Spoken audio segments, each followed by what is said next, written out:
Excellencies, ladies and gentlemen, a very good morning to all of you. Thank you for attending the 22nd edition of the SLD. This is my first SLD as the Defense Minister of Singapore. I've attended various editions of the SLD in my previous capacities, and it's good to be back here to reconnect with old friends and make some new ones. SLD has continued to grow. We have more than 40 ministerial level representatives, over 40 chiefs of defense forces, senior defense officials from around 47 countries. This is a positive testimony to the value of SLD as a platform for open and frank dialogue to secure peace and avoid conflicts. From the numerous conversations I've had this SLD, there are two common themes that have stayed with me. The first is that there's been a shift in how we conceive security. While we used to conceive security challenges in terms of conflicts in geographical locales, there is now a strong sense that the security of different regions are intertwined by challenges that cross boundaries, such as the security of our supply chains, countering disinformation, and protecting the security and integrity of our cyber infrastructure. The second is about the rules-based order and how international laws and norms are important in preventing conflict. Yet, as we speak, this order is fraying. And because of that, we live in dangerous times.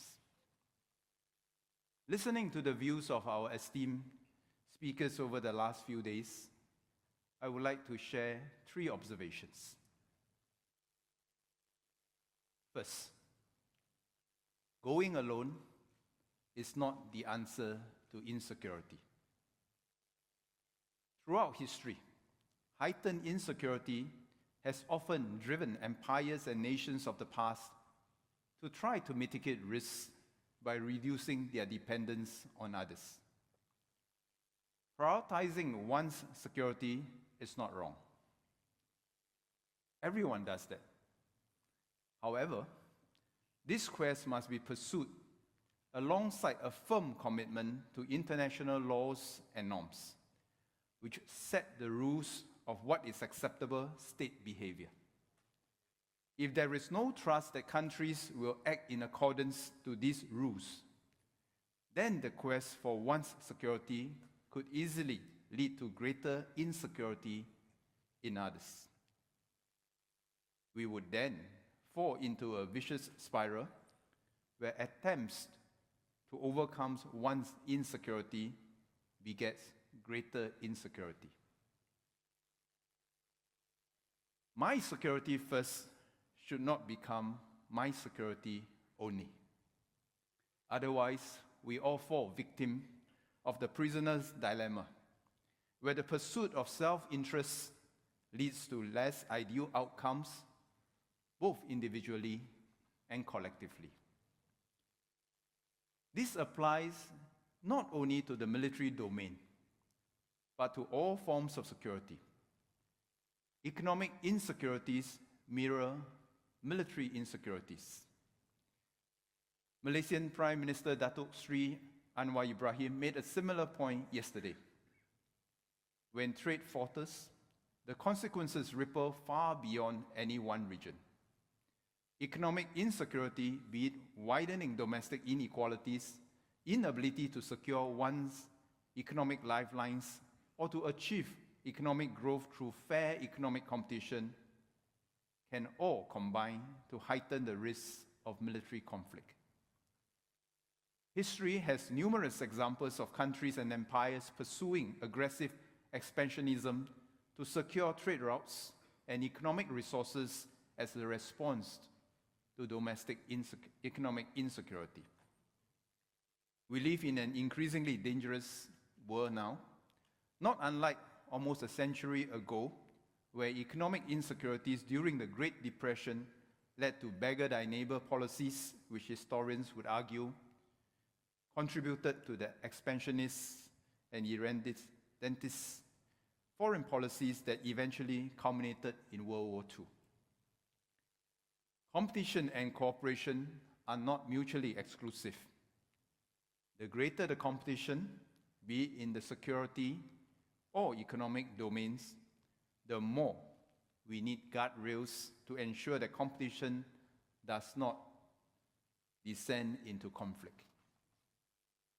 These guardrails include commitment to resolve dispute peacefully and in accordance to international laws, channels of communications so that we remain open to de-escalation, and confidence-building measures to reduce the risk of miscalculations. Take Singapore and Malaysia, for example.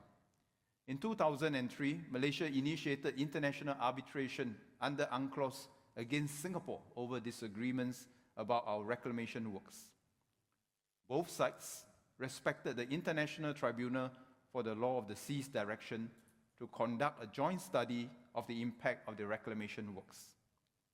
Both countries managed to reach an amicable settlement. While the issue began with acrimony, the warmth and civility between the negotiating teams led to an amicable resolution. Today, Singapore and Malaysia continue to have our differences, but as Datuk Sri Anwar has said, we have continued to deepen our cooperation, and the Johor-Singapore Special Economic Zone is a different kind of border defined not by division, but united by a shared purpose.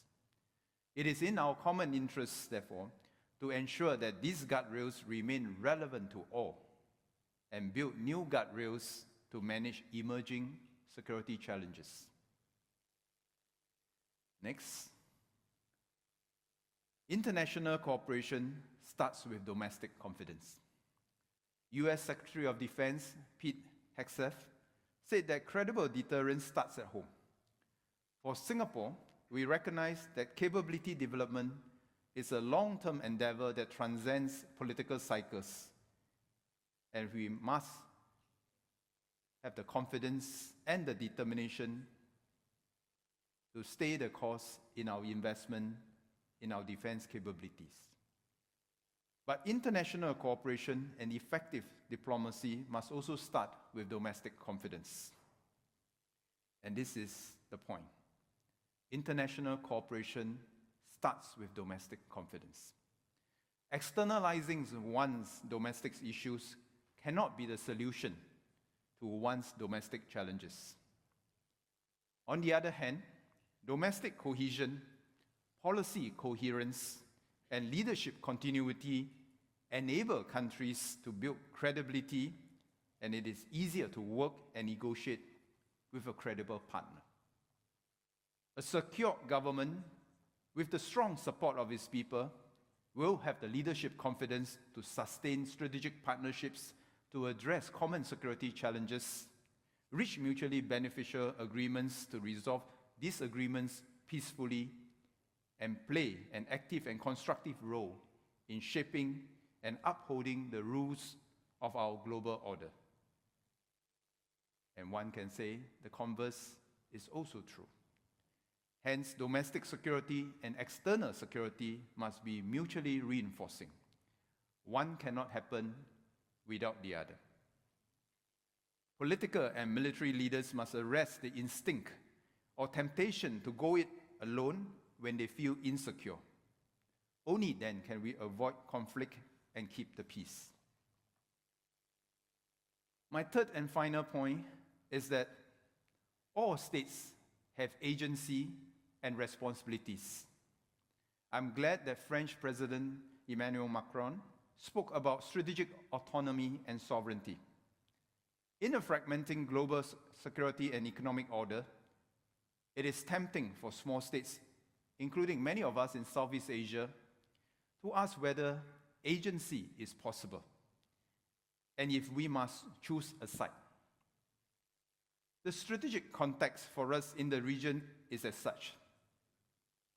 It is said that China's presence is a geostrategic reality. The US engagement of Southeast Asia is a geostrategic policy. And if so, Southeast Asia engagement of the US, China, and others must be our geostrategic necessity. For Singapore, we believe that taking sides regardless of issues and context breeds irrelevance. And if one is irrelevant, it will almost certainly require to take sides. If we have to choose sides, may we choose the side of principles. Principles that uphold a global order where we do not descend into the law of the jungle, where the mighty do what they wish and the weak suffer what they must. Singapore will choose the side of principles that promote a more integrated global economic and security order underpinned by international law and sovereignty and sovereign equality, where states big and small have a fair chance to compete and can improve the lives of our people through trade and not war. We believe that all states big and small have agency and also responsibilities to uphold the global economic and security order for our common benefit. This is why Singapore is committed to work with like-minded partners and weave a web of bilateral, plurilateral, multilateral networks for the common good. Any functioning global rules-based economic and security order must be able to address the emerging challenges of the day and the challenges of tomorrow. Openness and inclusivity are important because all stakeholders must feel that they have a voice in shaping the rules. I'm glad that the EU High Representative, Kaja Kallas, as well as New Zealand's Defence Minister Judith Collins and France Minister of the Armed Forces, Sébastien Lecornu, raised a very salient emerging challenge. That is the security of our critical underwater infrastructure. This is one area where we cannot go alone. As our critical underwater infrastructure cuts across national boundaries, we must work together to secure our access to data and energy. This applies to our underwater critical infrastructure as much as it applies to our conventional critical infrastructures, because in a network, you can't defend by only looking at a point. In a network, we must defend the network as a team. Together with our ASEAN partners, Singapore will play our part by raising awareness and developing a set of principles to facilitate defense cooperation on critical underwater infrastructure security in our region. And to all the powers of the world, the greater one's power, the greater is one's responsibility. All great powers can choose to demonstrate the power of its example, or it can choose to demonstrate the example of its power. So we all have a choice to make. We can all demonstrate the power of our example, or to demonstrate the example of our power. So ladies and gentlemen, our security and prosperity depend on our ability to work together. A more prosperous world is a less dangerous world.